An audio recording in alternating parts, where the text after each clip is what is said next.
Imagine this. You come home early to surprise the man who swore you were his forever, your fated mate, your alpha king, the one the moon goddess herself chose for you. The sacred moon pool is glowing, steam rising, water lapping softly, and there he is, moving inside your own sister, whispering mine against her skin, the exact word he once growled in your ear. Your heart stops. Your wolf howls in agony.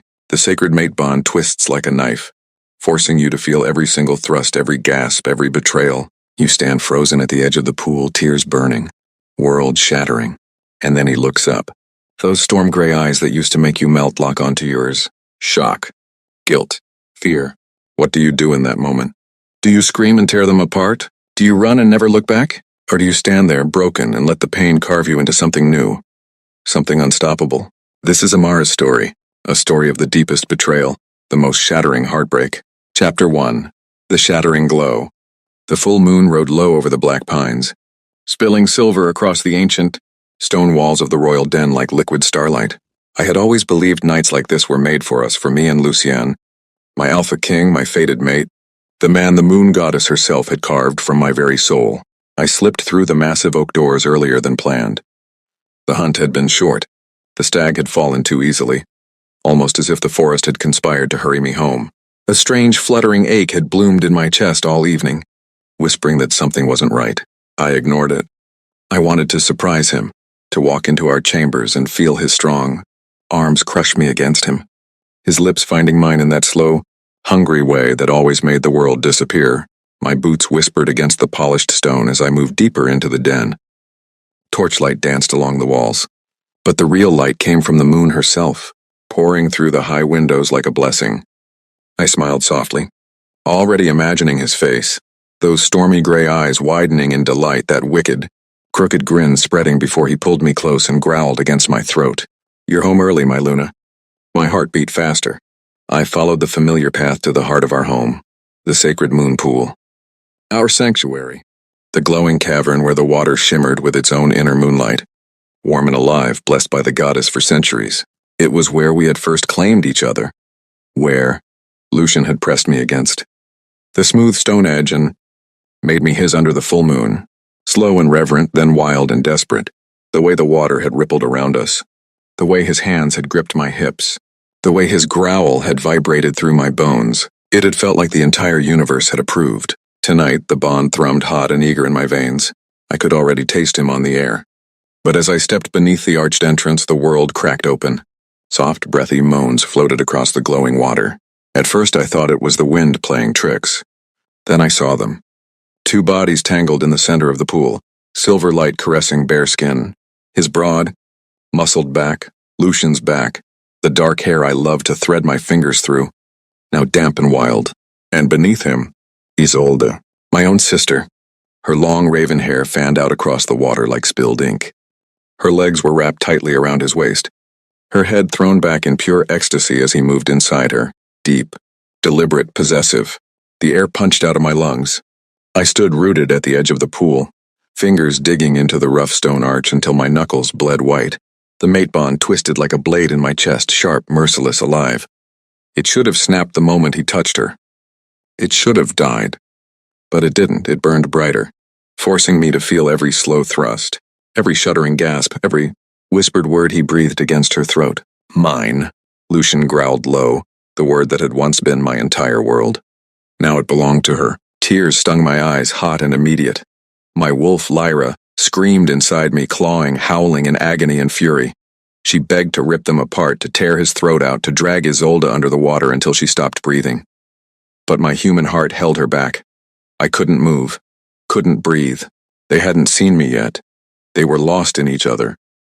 Lucian's hand slid up Isolde's sides, cupping her breasts, thumbs brushing her nipples in that exact way he used to worship mine.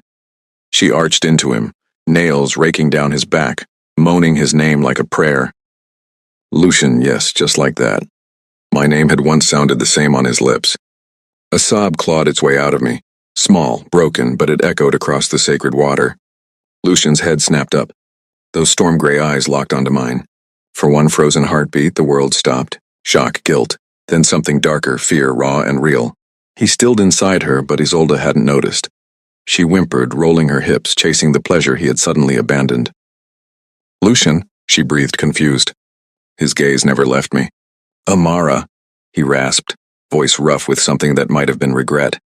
He reached one hand toward me across the glowing water, as if he could pull me back from the abyss. I shook my head, tears streaming down my cheeks.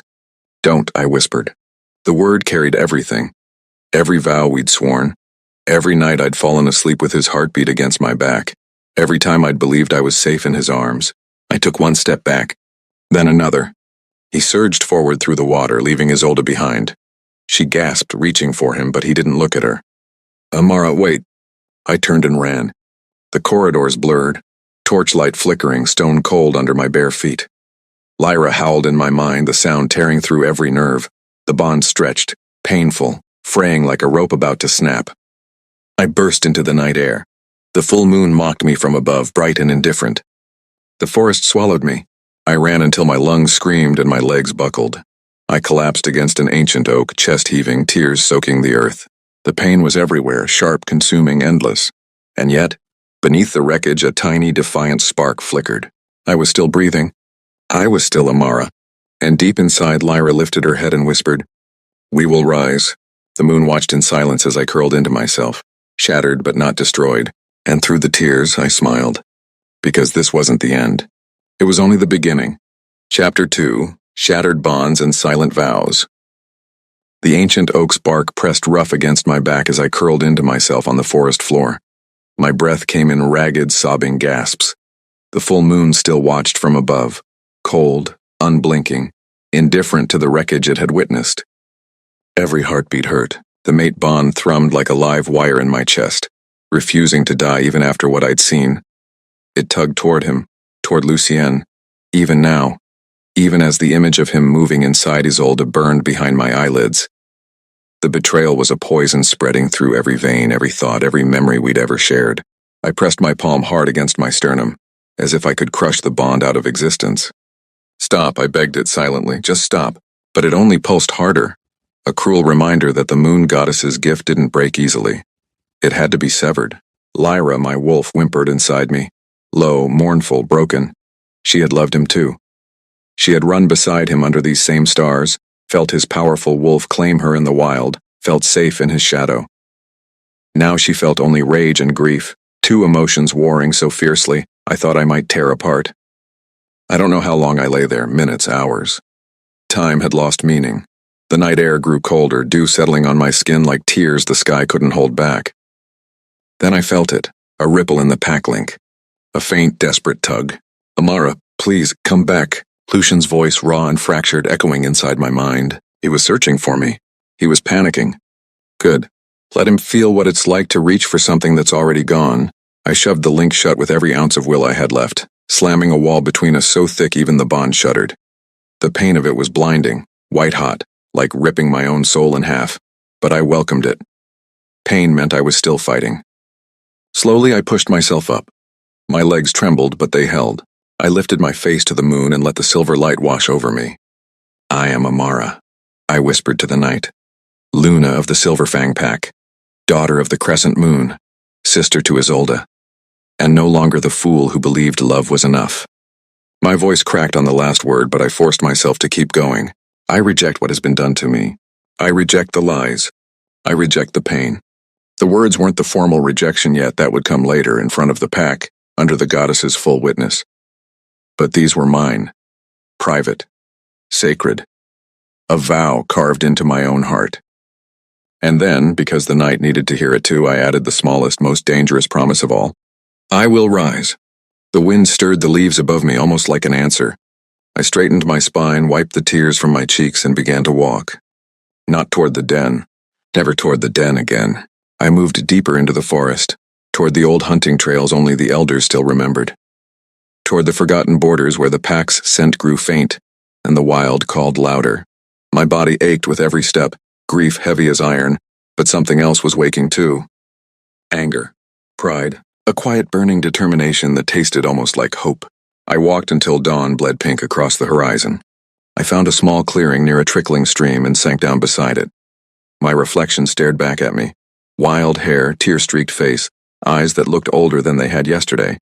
I looked broken, but I also looked alive. And then the memory came, unbidden, cruel and beautiful. Flashback. Months ago, another full moon. Lucian and I had slipped away from the pack's celebration, laughing like children as we raced toward the sacred moon pool. The water had glowed brighter than ever that night, as if the goddess herself had lit extra candles just for us. He'd caught me at the edge, spun me into his arms, and kissed me until the world spun. Mine, he'd growled against my lips, voice thick with hunger. Always, I'd breathed back, already tugging at his shirt. Clothes had fallen like leaves. He'd lifted me, my legs wrapping around his waist as he carried me into the warm water. The glow had wrapped around us like silk, his mouth on my throat, my breasts lower, teasing until I was begging. Then he'd entered me in one slow, deep thrust, filling me completely, claiming me completely. We'd moved together like we were made for it. Slow at first, reverent, then faster, harder, desperate. His hands gripping my hips, my nails scoring his back, our moans echoing off the cavern walls. When we'd come, it had been together, shattering, blinding, perfect. Afterward, he'd held me against his chest, water lapping gently around us, whispering promises into my hair. I will never let you go, Amara, never. I blinked the memory away, tears falling fresh into the stream. He had lied. And yet, the memory still warmed me, still made my body ache with remembered pleasure even as my heart bled. I hated him for that most of all. The sun climbed higher, birds began to sing. I stood, brushed the dirt from my clothes, and kept walking. By midday, I reached the old hunter's cabin, abandoned for years, half hidden by ivy and thyme. I pushed the door open. Dust motes danced in the sunlight streaming through cracked windows. It wasn't much. A dusty bed, a small hearth, a single table, but it was mine. For the first time since I'd run, I allowed myself to feel the exhaustion. I sank onto the bed, curled into a ball, and let the tears come again. Quiet this time, almost peaceful. And as sleep finally pulled me under, one last thought drifted through my mind. He will come for me. He will beg. And I will decide whether he gets to keep any piece of my heart at all. But even deeper, softer, a tiny voice whispered something I wasn't ready to hear yet. You are enough. You are always enough. And somewhere in the depths of my body, something new stirred, something small, fragile, and impossibly precious. Chapter 3. The Rogue's Whisper. The dream came soft and strange.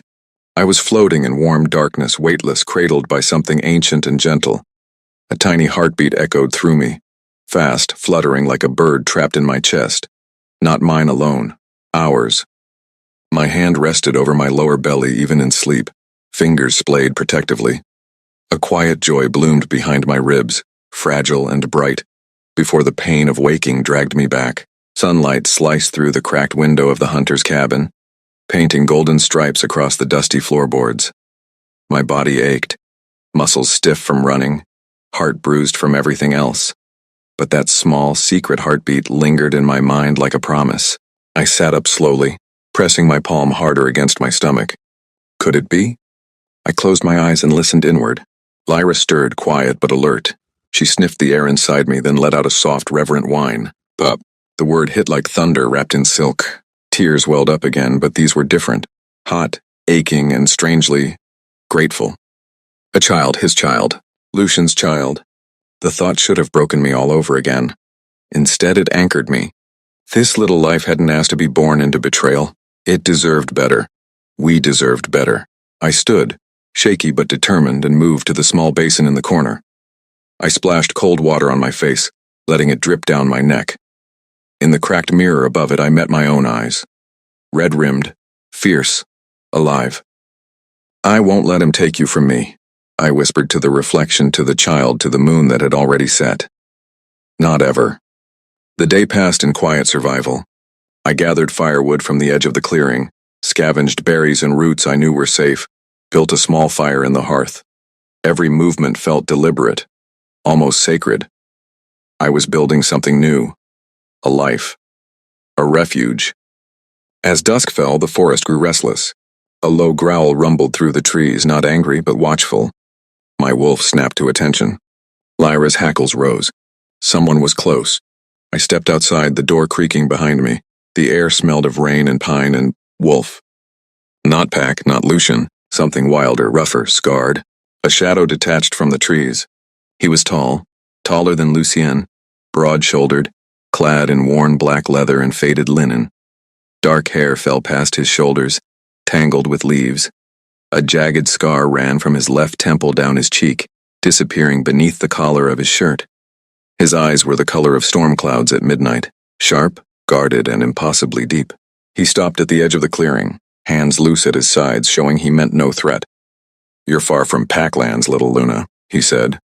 His voice was low, gravel rough, carrying the faintest trace of an accent I couldn't place. I lifted my chin. I'm no one's Luna anymore. His gaze flickered over me, taking in the tear-streaked face, the borrowed cloak too big for my frame, the way my hand unconsciously rested over my belly. Something softened in those storm eyes just for a second. "Rogue," he said simply, answering the question I hadn't asked. "Name's Cassian."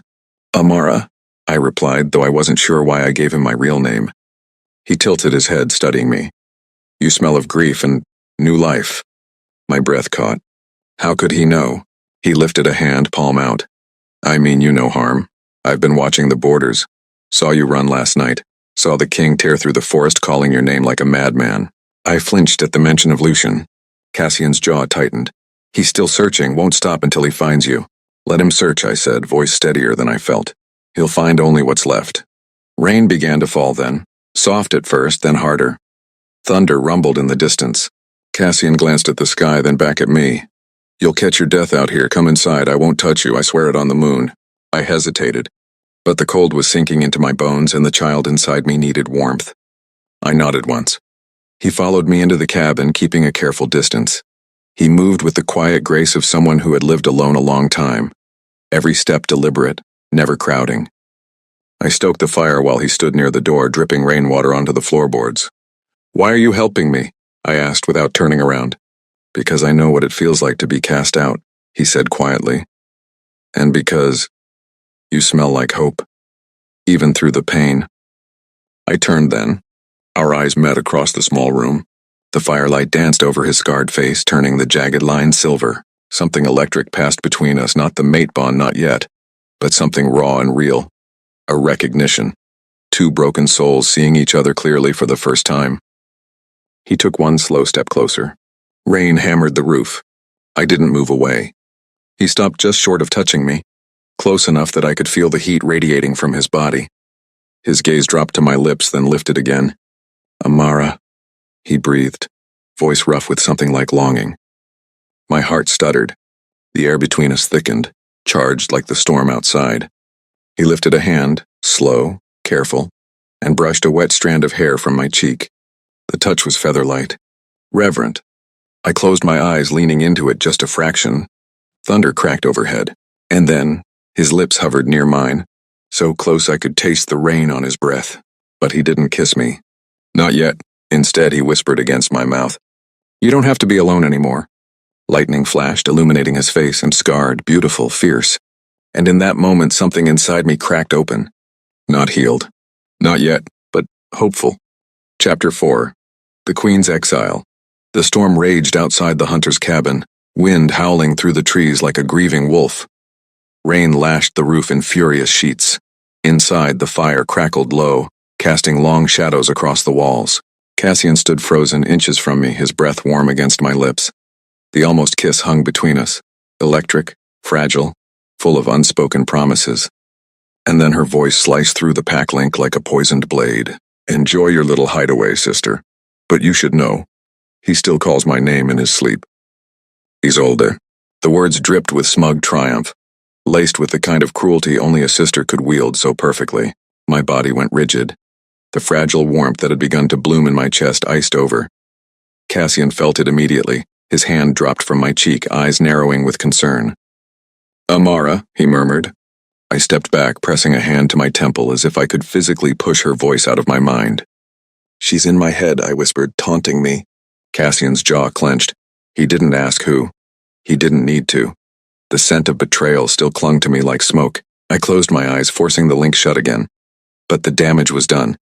The wound she'd reopened burned fresh. I turned away from him, arms wrapped tight around myself. "I can't stay here," I said quietly. "Not like this, not while they're still connected." Cassian watched me for a long moment, then he nodded once. "You need to do it formally," he said. "Sever the bond in front of witnesses under the moon." I knew he was right. The private vows I'd whispered to the night weren't enough. The goddess demanded a public breaking, a ceremony of rejection that would echo through the Packlands and sever the golden thread forever. It would hurt. More than anything had ever hurt. But staying tethered to Lucian, feeling every time he touched her, every time he whispered her name, that would destroy me slower. I lifted my chin. Tomorrow night, the full moon peaks again. I'll do it then. Cassian's storm-gray eyes searched mine.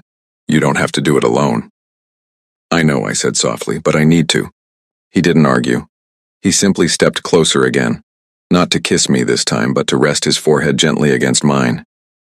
I'll stand with you, he whispered, even if it's from the shadows. The next night came too quickly. The moon rose fat and silver over the ancient clearing known as the Moonlit Circle, an open glade ringed by towering oaks, sacred ground where pack ceremonies had been held for centuries. I had walked there alone, Cassian trailing at a respectful distance behind me. He would not enter the circle. This was mine to face. Word had spread through the hidden channels of the pack. They knew I had returned, they knew what I intended. They came. Dozens of wolves, some in human form, some shifted, gathered at the edge of the clearing. Their eyes gleamed in the moonlight. Whispers rippled through them like wind through leaves. Lucian stood at the far side, flanked by his betas. Even from across the circle, I could see the torment carved into his face. Dark circles under those storm-gray eyes, hair wild, jaw clenched so tight I thought it might shatter. Isolde stood beside him, chin high, lips curved in a satisfied smile. She wore a gown of deep crimson, as if celebrating a victory. My stomach twisted, but I walked forward anyway, head high, bare feet silent on the cool grass. The pack fell silent. I stopped in the center of the circle, directly beneath the moon. Lucian's gaze locked onto mine. Pain, regret, desperation. Amara, he rasped, voice breaking on my name. I ignored him. I lifted my face to the moon and spoke the words that would change everything. Moon goddess, eternal witness, hear me. I, Amara of the Silverfang pack, daughter of the Crescent Moon, once bound to Lucien, Alpha King, by the sacred mate bond. I reject him. Gasps rippled through the gathered wolves. Lucian staggered as if I'd struck him. I continued, voice steady even as tears streamed down my cheeks. I reject the bond that was forged in lies. I reject the love that was betrayed. I reject the Alpha who chose another over his true mate. The air crackled with power. The mate bond flared, bright, blinding, agonizing. Pain exploded through my chest like wildfire. I cried out, doubling over, clutching my heart as the golden thread began to fray. Lucian roared, a sound of pure anguish, and lunged forward only to be held back by his betas. Amara, no, please. But it was too late. The bond snapped. A scream tore from my throat, raw animal shattering. The world tilted. My knees buckled. I fell to the grass, vision blurring with tears and moonlight. The pack watched in stunned silence. Isolde's smile faltered just for a second. Lucian broke free of his betas and dropped to his knees at the edge of the circle, hands reaching toward me. Amara, he choked. I'm sorry, I'm so sorry. I lifted my head, meeting his gaze one last time. You were everything to me, I whispered, and you threw it away. Then I pushed myself up, shaking, bleeding inside, but standing. The severed bond left a hollow ache where warmth had once lived. But in its place, freedom, girl, painful, beautiful. I turned my back on them all, and walked out of the circle. Cassian waited at the tree line, eyes shining with something fierce and proud. He didn't speak. He simply fell into step beside me. Behind us, Lucian's broken howl echoed through the night. As Amara and Cassian disappear into the forest, a new, frantic pulse surges through the pack link. Not Isolde's voice this time, but Lucian's, wild and unraveling. She's carrying my child, I can feel it, I can feel them both. Chapter 5. Fire in the Ashes. The forest swallowed us whole as Cassian and I slipped deeper into the shadows. Lucian's broken howl still echoing behind us like a wound that refused to close. The night air was thick with the scent of pine and rain-soaked earth, but all I could taste was the sharp metallic tang of freedom, and the hollow ache where the mate bond used to live. My legs trembled with every step, the severance still burning through my veins like liquid fire. Cassian walked close, not touching, but near enough that I could feel the steady heat of him, a quiet anchor in the storm inside me. We didn't speak for a long time. There were no words big enough for what had just happened. When we finally reached a small sheltered hollow beneath a massive fallen tree, Cassian stopped. Moonlight filtered through the branches in thin silver threads, painting his scarred face in soft, heartbreaking strokes. "Sit," he said gently, "you're shaking." I sank onto the mossy ground, knees drawn to my chest. The pain of the broken bond pulsed in waves, each one sharper than the last. It felt like part of my soul had been torn away, leaving raw edges that screamed every time I breathed. Cassian crouched in front of me, close but not crowding, his storm-gray eyes searching mine with a tenderness that made my throat tighten. "You did it," he whispered. "You're free." Tears slipped down my cheeks before I could stop them. "It doesn't feel like freedom yet," I admitted, voice cracking. "It feels like dying slowly." He reached out then, slowly, carefully, and brushed a tear from my cheek with the pad of his thumb. The touch was feather-light, reverent, and it sent a quiet shiver through me. Not lust, not heat. Just connection. The first gentle thing I'd felt since the pool. "I know," he said softly. "I've carried that kind of pain too. It doesn't vanish overnight, but it fades. And one day, you wake up and realize you're still here, still whole." I looked at him, really looked. The scar that ran down his cheek caught the moonlight, a silver reminder of battles he'd survived. His eyes held storms I hadn't noticed before: grief, loneliness, quiet strength. "How did you survive it?" I asked. He exhaled slowly, gaze dropping to the ground between us. "I didn't for a long time. I wandered. I fought. I hated the moon for a while." A small, sad smile touched his lips. "Then I realized the goddess doesn't break us to destroy us. She breaks us to remake us stronger."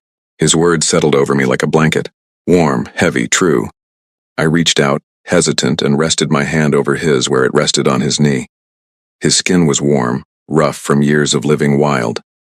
He froze for a heartbeat, then turned his palm up and laced his fingers through mine. The simple contact grounded me. No rush of power, no overwhelming pull, just two hands holding each other in the dark. We stayed like that for what felt like hours, silent, breathing in sync, letting the night wrap around us. Eventually, the worst of the pain ebbed into a dull, throbbing ache. I leaned my head back against the tree trunk and closed my eyes. "I'm carrying his child," I whispered.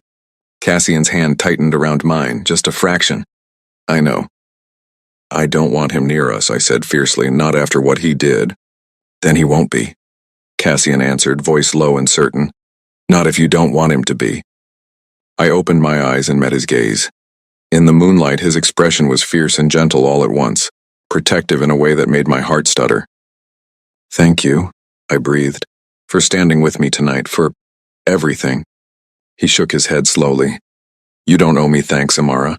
You're the strongest person I've ever met." The words landed soft and deep, stirring something warm beneath the ashes of my pain. I squeezed his hand. "I don't feel strong."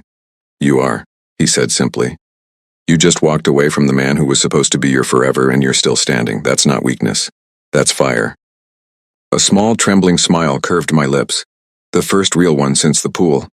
Cassian's eyes softened, and for a moment the world narrowed to just us, two broken souls sitting in the moonlight, holding on to each other like lifelines. He lifted my hand to his lips and pressed the gentlest kiss to my knuckles. Nothing demanding, nothing heated, just quiet reverence. And in that single touch, something inside me began to heal. Not all at once. Not completely. But enough to breathe again. Enough to believe that maybe, just maybe, there could be light after this darkness. As the first pale light of dawn creeps through the trees, a low, desperate growl echoes from the distance. Lucian's wolf, closer than ever, driven half mad by the severed bond and the scent of his unborn child. He's coming. And he's not stopping. Chapter 6. The King's Madness. The first pale fingers of dawn crept through the trees, turning the world soft gray and gold. Cassian and I sat in the sheltered hollow, hands still linked, the quiet between us heavy with everything we hadn't said yet. Then it came. A low, desperate growl rolled across the forest floor, close. Too close. Lucian's wolf. The sound wasn't angry. It was broken. Raw. The cry of something that had lost its anchor and was tearing itself apart trying to find it again. Cassian's grip tightened on my hand. His body went still, every muscle coiled, ready to protect. "He's here," he whispered. I felt it before I heard the branches snap. The air shifted. The scent of him, pine, storm, and the faint trace of the moon pool flooded my senses like a punch to the chest. I stood slowly, heart hammering. Through the trees he emerged. Lucien, not the proud alpha king I had once loved. This was a man unraveling. His dark hair was wild, tangled with leaves and dirt. His shirt hung open, torn at the shoulder, chest heaving with ragged breaths. His eyes, those storm-gray eyes I used to lose myself in, were bloodshot, pupils blown wide with grief and madness. He looked like he hadn't slept since the night I ran. He stopped at the edge of the hollow, trembling. "Amara." His voice cracked on my name, barely more than a rasp. Cassian stepped half in front of me, a low growl rumbling in his throat. Lucian's gaze flicked to him, sharp, possessive, dangerous, then back to me. "I can feel it," he said, voice shaking. "The child, our child, it's like a second heartbeat inside me. I can't breathe without feeling them both, you and the pup." Tears burned my eyes. I hated that he could still feel it. I hated that part of me still ached at the sound of his voice. "You have no right," I said, voice low and steady despite the storm inside me. "You lost that right the moment you touched her in our sacred place." Lucian flinched as if I'd struck him. He took one step forward. Cassian bared his teeth. "Stay back." Lucian ignored him, eyes locked on mine. "I know what I did," he whispered. "I know I destroyed everything. I was weak. I was stupid. Isolde, she—" He choked on the words, shaking his head. "It doesn't matter. Nothing excuses it. But I can't lose you. I can't lose our child." "You already did," I said softly. The words hung between us like a blade. Lucian dropped to his knees in the damp earth, head bowed. "I'll beg," he said brokenly. "I'll crawl if that's what it takes. Just let me see you. Let me protect you both. Please, Amara, I'm dying without you." Every word tore at the remnants of what we'd once had. The bond might be severed, but the memories weren't. The nights he'd held me like I was the only thing keeping the world from falling apart. The way he'd whisper my name like a prayer when we made love under the moon. The promises he'd broken. I stepped forward, past Cassian's protective stance until I stood just out of reach. "Look at me," I said. He lifted his head. Tears streamed down his face, silent, endless. "You were my everything," I told him, voice trembling but strong. "And you chose to shatter me. You chose her over us, over this child. You don't get to come back and claim what you threw away." Lucian's shoulders shook with silent sobs. "I'll spend the rest of my life making it right," he whispered. "I swear on the goddess, on our child, I'll never touch another. I'll never look at another. Just give me a chance to prove it." Cassian's hand found the small of my back. Gentle, steady, grounding. I drew in a shaky breath. "I don't trust your promises anymore," I said. "And I won't let you near this child until I know you're safe to be around. Until you've earned back even the smallest piece of what you destroyed." Lucian's eyes closed in agony. "I understand," he breathed. "I'll wait. I'll wait forever if I have to." Then he rose slowly, every movement pained, as if the weight of his own regret might crush him. "I love you," he said, voice cracking. "I always will." He turned and walked away, slow, defeated, disappearing into the trees like a ghost. The forest fell silent again. I stood there, trembling, until Cassian gently turned me to face him. He didn't speak.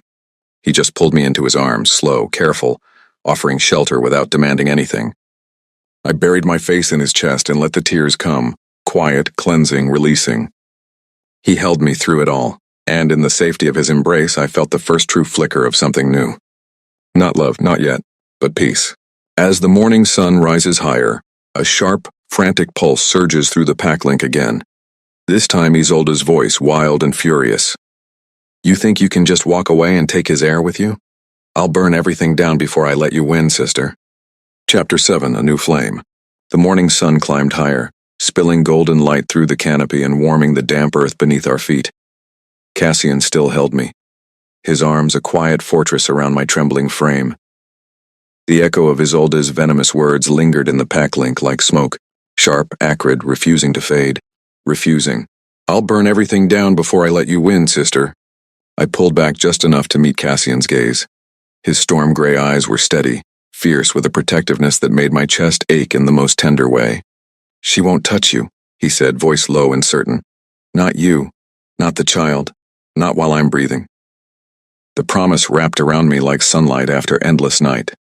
I reached up, fingertips brushing the jagged scar along his cheek, slow, reverent, tracing the story it told of survival.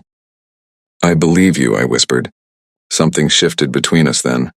Not a rush of fire, not a desperate claim, but a slow, deep kindling. A warmth that started in the center of my chest and spread outward, soft and bright and terrifyingly beautiful. Cassian's hand covered mine where it rested against his face. He turned his head and pressed his lips to my palm. Gentle, lingering, a kiss that felt like a vow. "I've wandered alone for so long," he said quietly. "I thought that was my fate. Then I saw you run through the forest that night, broken but still so damn strong, and I realized maybe I wasn't meant to be alone forever." My breath caught. "I'm scared," I admitted, voice barely above a whisper. "After everything, I don't know if I can trust this feeling again." He nodded, understanding etched into every line of his face. "Then we go slow," he said. "We take every step together, no pressure, no rush, just us, healing, finding our way." Tears pricked my eyes again, not from pain this time, but from something softer. Hope. I leaned forward and rested my forehead against his. Our breaths mingled in the small space between us. The world narrowed to the warmth of his skin, the steady beat of his heart against mine, the quiet promise that maybe love didn't always have to hurt. We stayed like that until the sun was fully risen. Then, hand in hand, we walked deeper into the wildlands, away from the pack, away from the den, away from the ghosts that still haunted me. Days blurred into gentle rhythm. We built a small camp near a clear mountain stream. Cassian taught me how to set snares, how to read the wind for coming storms. I showed him the old crescent moon lullabies my mother used to sing, songs I hadn't thought of in years. At night we sat by the fire, shoulders brushing, sharing stories of the lives we'd lived before everything shattered. With every passing hour, the hollow ache in my chest grew smaller. One evening, as the sky turned the softest shade of lavender, I sat on a flat rock overlooking the valley. The child moved inside me, a tiny flutter, like butterfly wings against my ribs. I smiled, resting my hand over the gentle swell. Cassian came up behind me, silent as always. He didn't speak. He simply sat beside me, close enough that our arms touched. I turned to him. "Cassian, I think I'm starting to feel something again, something real." His eyes searched mine, careful, hopeful. "Tell me," he breathed. I took his hand and placed it over my heart. "Here," I said softly. "It's small, it's scared, but it's growing, and it's because of you." He exhaled shakily, eyes shining. "I've never wanted anything more than I want this," he confessed. "You, the child. A future that doesn't hurt." I leaned into him then, letting my head rest on his shoulder. His arm came around me, strong, steady, safe. We watched the first stars appear one by one, and in that quiet moment, under a sky full of light, I felt joy again. Pure, fragile, breathtaking joy. As the stars brighten overhead, a sudden, violent tremor ripples through the ground. The stream surges unnaturally. From the darkness of the trees, Isolde steps forward, eyes glowing with unnatural silver light, a dark, forbidden rune pulsing on her palm. She smiles, cruel and triumphant. "I told you I'd burn it all down, sister, and I brought something to help me do it." Chapter 8. Blood and Moonlight. The stars had barely begun to glitter when the ground trembled beneath us. The stream surged forward in a violent rush, water climbing its banks like it had been called to war. Then she stepped from the darkness. Isolde. Her eyes glowed with an unnatural silver light. Cold, feral, wrong. On her upturned palm, a dark rune pulsed like a living heartbeat, black veins crawling across her skin. The air around her crackled with forbidden power, the scent of old blood and scorched earth clinging to her like smoke. She smiled, slow, cruel, triumphant. "I told you I'd burn it all down, sister," she said, voice dripping with venom. "And I brought something to help me do it." Cassian was on his feet in an instant, body angled protectively in front of me, a deep growl rumbling from his chest. "Stay back," he snarled. Isolde laughed, a sharp, brittle sound that cut through the night. "Oh, rogue, how sweet. You think you can protect what's mine?" "She's not yours," I said, stepping forward despite the fear clawing at my throat. My hand instinctively went to my belly. "And neither is this child." Isolde's gaze dropped to the small swell, and something vicious flashed across her face, jealousy so raw it twisted her features. You think you can just walk away with his heir? She hissed. After everything I've done? After I finally took what should have been mine from the beginning? You took nothing, I said quietly.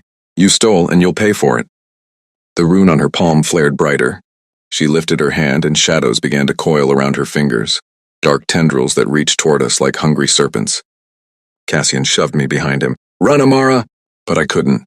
My feet were rooted, not from fear alone, but from fury. From the fierce, blazing need to protect the life growing inside me. The shadows lunged. Cassian met them head-on, shifting in a blur of fur and fury. His wolf was massive, scarred, beautiful in its wildness. He tore through the darkness, snapping and snarling, but the shadows kept coming, relentless, multiplying. Isolde laughed again. She raised her other hand and a bolt of dark energy shot forward, aimed straight at my heart. Time slowed. I felt the child flutter inside me, small, strong, alive. And something inside me snapped awake. Not my wolf, something deeper. Something older. A pulse of pure silver light erupted from my chest, bright, blinding, protective. It slammed into the dark bolt and shattered it into harmless sparks. Isolde staggered back, eyes wide with shock. What? I stepped forward, trembling but unafraid. You will not touch us, I said, voice steady and low. Not tonight, not ever. The silver light wrapped around me like armor, warm and fierce. Cassian's wolf circled back to my side, pressing against my leg, solid, loyal, proud. Isolde's rune flickered, weakening. You think this changes anything? She spat. I'll come for you again, and next time, I interrupted, you'll face the mother of his heir, and you'll lose. She snarled, the shadows around her retreating like frightened animals. This isn't over, she hissed. Then she turned and vanished into the trees, the unnatural light fading with her. The forest fell silent once more. I sank to my knees, the silver light dimming until only the moonlight remained. My body shook, with exhaustion, with relief, with something that felt dangerously close to triumph. Cassian shifted back, human again, and dropped beside me. He pulled me into his arms without a word. I buried my face in his neck, breathing him in. Pine, rain, safety. You were incredible, he whispered against my hair. You protected them both. Tears slipped down my cheeks, hot, cleansing. I was so scared, I admitted. I know, he said softly. But you weren't alone. He held me tighter, and I let myself melt into him, letting the fear drain away, letting the fierce protectiveness settle into something steady and sure. We stayed like that until the first birds began to sing, and in the quiet dawn, with Cassian's heartbeat steady against mine, I felt something unbreakable take root inside me. Not just survival, not just hope, but power. The power of a mother, of a woman who had been broken and had chosen to rise anyway. The sun climbs higher, a new sound reaches us, distant horns echoing across the valley, the Silverfang Pack's war horns. Lucien is calling every able wolf to arms, and the message that follows through the pack link is clear and desperate. The dark magic has spread. Isolde has allied with the Shadowborn. They're coming for the child, and they're coming for war. Chapter 9. The Final Reckoning. The war horns faded into the morning mist, leaving only the heavy silence that follows a declaration of battle. Cassian and I stood frozen on the rocky outcrop above the valley, the wind whipping through our hair. Below us, the forest seemed to hold its breath. They're coming, I whispered. Cassian's hand found mine, firm, warm, unbreakable. Then we meet them, he said quietly. Together. We descended the slope in silence, every step measured, every heartbeat loud in my ears. The child inside me fluttered again, small, steady, reminding me why I couldn't falter.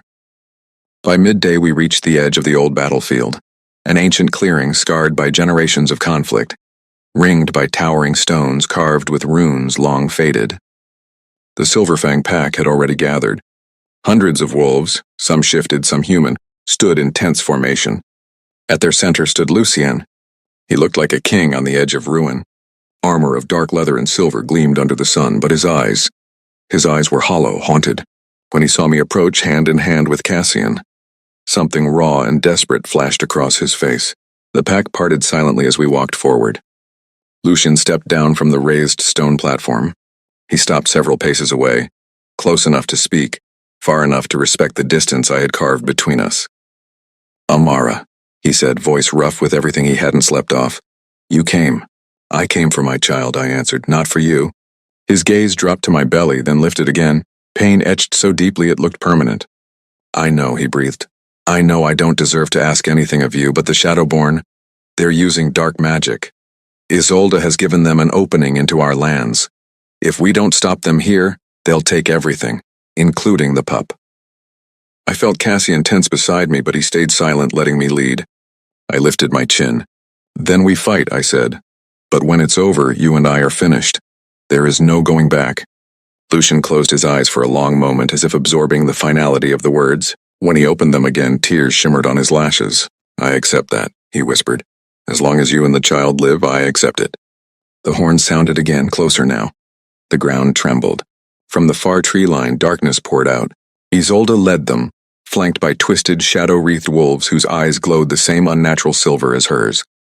Behind her marched creatures of nightmare, half wolf, half smoke, claws dripping black ichor. The air turned cold.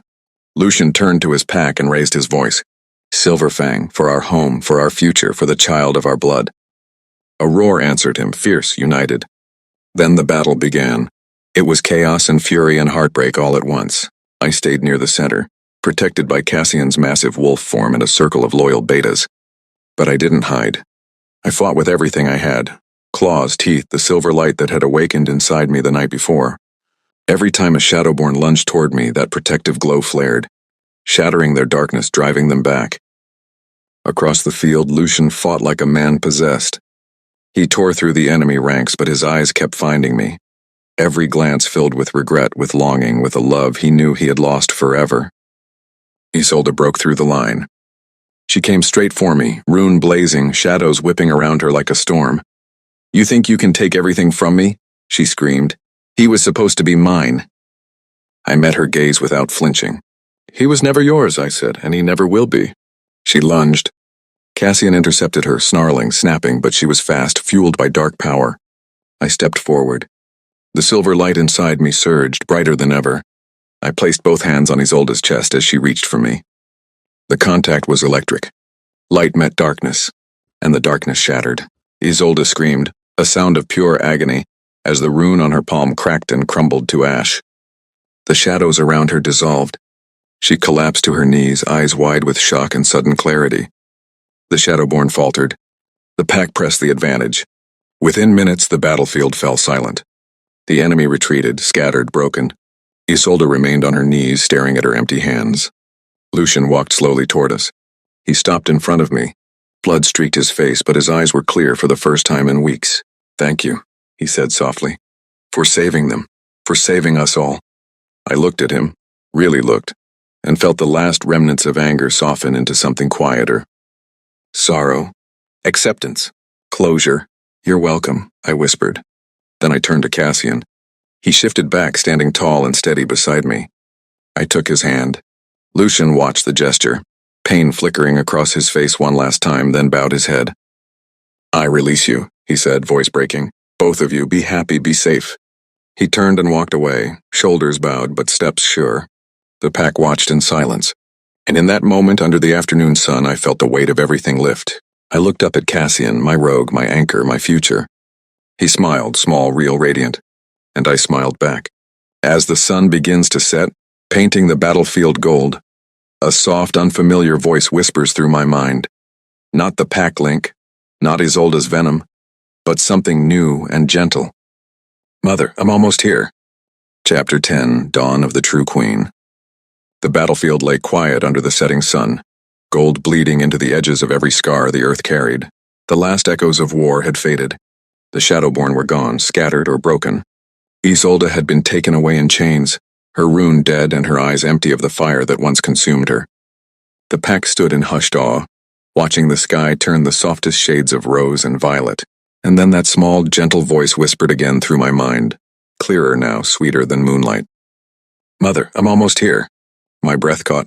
My hand flew to my belly, feeling the flutter become a gentle, insistent kick. Cassian was at my side in an instant, his strong arm sliding around my waist to steady me. Amara? His voice was thick with worry and wonder. I looked up at him, tears already shimmering in my eyes. She's coming, I whispered. Our little one, she's ready. The words hung between us like a promise kept. The pack began to gather closer, slowly, reverently. Lucian stood at the edge of the circle, head bowed, hands clasped behind his back. He didn't approach. He simply watched with a mixture of sorrow and quiet, aching gratitude. I met his gaze for one long moment. No anger left, no hatred, only the bittersweet understanding that some loves are meant to end so others can begin. Then I turned fully to Cassian. He cupped my face with both hands, gentle, trembling. "I'm here," he said, voice rough with emotion. "Every step, every breath." I leaned into his touch, letting the warmth of him chase away the last shadows of doubt. "We're going to be a family," I whispered. Cassian's eyes shone. He pressed his forehead to mine. "I've waited lifetimes for this," he breathed. "For you, for her." The first contraction came then, soft at first, then stronger, like the moon pulling the tide. I gasped. Cassian lifted me effortlessly into his arms, carrying me toward the sheltered grove at the edge of the battlefield. A place ringed by ancient oaks, where the moonlight pooled like silver water. The pack followed at a respectful distance, forming a quiet, protective circle. They sang, an old lullaby of the Silverfang, voices rising and falling like waves. I lay on a bed of soft moss and blankets they had prepared, Cassian kneeling beside me, holding my hand through every wave of pain and power. Hours passed, time stretching and folding in on itself. And then, under a sky full of stars, she arrived. A tiny cry pierced the night, strong, fierce, perfect. Cassian lifted her gently, tears streaming down his scarred face as he placed her on my chest. She was small, warm, covered in the softest down of silver fur that shimmered like moonlight. Her eyes, when they opened, were the color of storm clouds at dawn, gray with flecks of gold. "Our daughter." I looked at Cassian, my rogue, my heart, my home, and felt a joy so deep it hurt in the most beautiful way. "She's perfect," I whispered. He leaned down, pressing a tender kiss to my forehead, then to hers. "She's ours," he said, voice breaking with wonder. Behind us, the pack's song swelled, joyful, triumphant. Lucian stepped forward then, just one step, enough to see her clearly. He smiled, small, sad, and full of love he would never fully claim. "She has your strength, Amara," he said softly, "and her father's heart." Then he bowed his head and stepped back, giving us the space we deserved. The moon rose higher, bathing us all in silver light. I looked up at Cassian, my chosen mate, my forever, and felt the last broken pieces of my soul knit together. Not with the old bond, not with the pain of the past, but with something new, something real, something ours. We were no longer the betrayed Luna and the wandering rogue. We were a family.